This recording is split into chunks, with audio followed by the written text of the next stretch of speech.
بسم اللہ الرحمن الرحیم. اصطلاحات حج و عمرہ، حج اینڈ عمرہ ٹرمنالوجیز کے بارے میں یہ ہمارا 10واں پروگرام ہے. 10ویں پروگرام کے 5 حصے ہم کر چکے ہیں.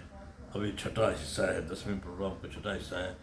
اس میں بھی ہم اصطلاحات بیان کریں گے. اب یہ 53 نمبر کی اصطلاح ہے مناسک. اعمال حج و عمرہ مخصوص اعمال جو عام دنوں میں انجام دیے جاتے ہیں. مناسک کے بعد منسک کا مطلب ہے کام الفعل. اور اعمال حج و عمرہ کیا ہے؟ حج احرام حج و عمرہ یہ فرض ہے. نمبر 2 طواف بیت اللہ، طواف زیارت حج کا فرض، واجب، سنت و نفل بھی ہے. صحیح بین صفا والمروہ حج و عمرہ میں واجب ہے. وقوف مینا میں حج واجب ہے. وقوف عرفات یہ 9 ذوالحج کو ہوتا ہے. حج کا رکن اعظم ہے، اس کے بغیر حج نہیں ہوتا، اس کے بغیر حج نہیں ہوتا.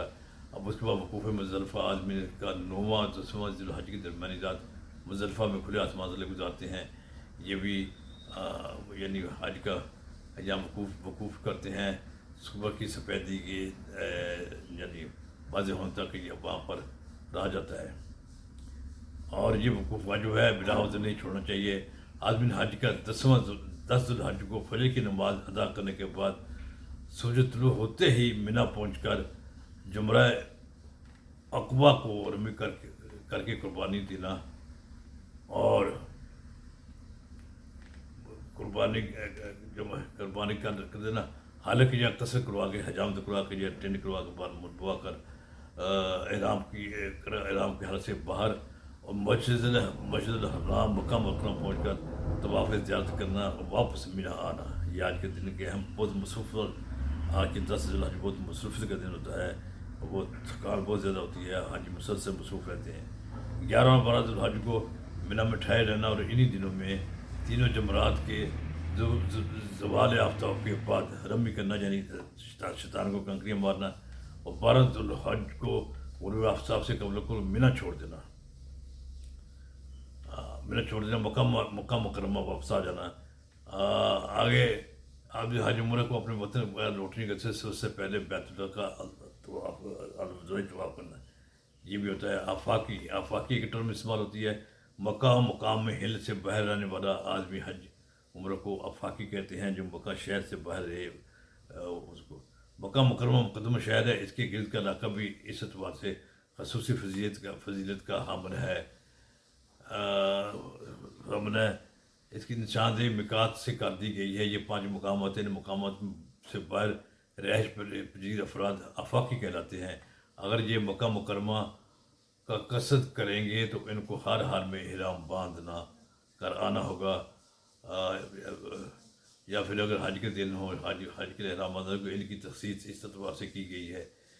اس کے بعد آ جاتی حرمی کون ہے؟ حرمی وہ شخص ہے جو زمین حرم میں رہنے والا ہے. اس کی حدود مسجد حرام سے ایک تو 7.5 کلومیٹر اور دوسری طرف 22، تیسری طرف 13، چوتھی طرف 16، پانچویں طرف 30 اور چھٹی طرف 22 کلومیٹر ہے. اس کے اندر کا جو لوگ رہنے والے وہ حرمی کہلاتے ہیں، یعنی حرم کے اندر رہنے والے ہیں.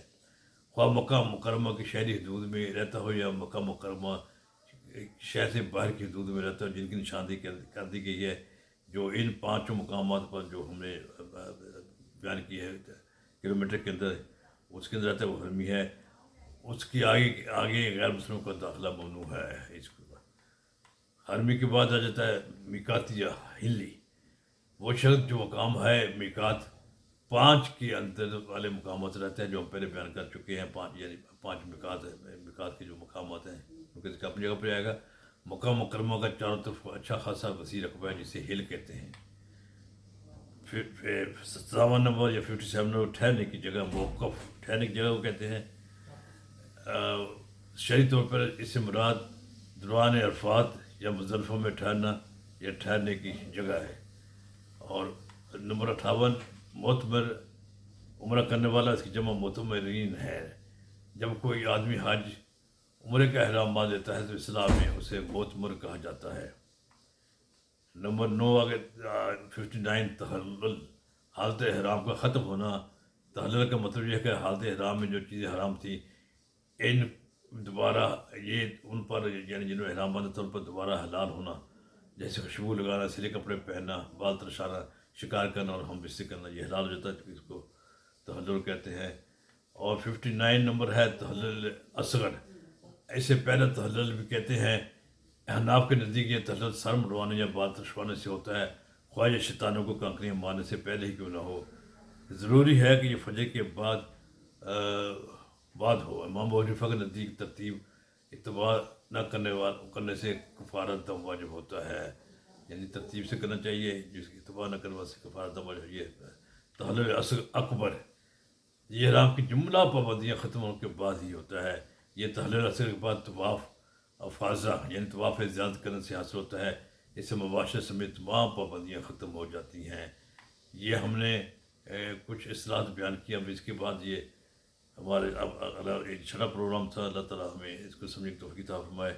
اس کے آگے 7واں پروگرام ہوگا انشاءاللہ، اس میں بھی ہم مجھے اصطلاحات بیان کریں گے۔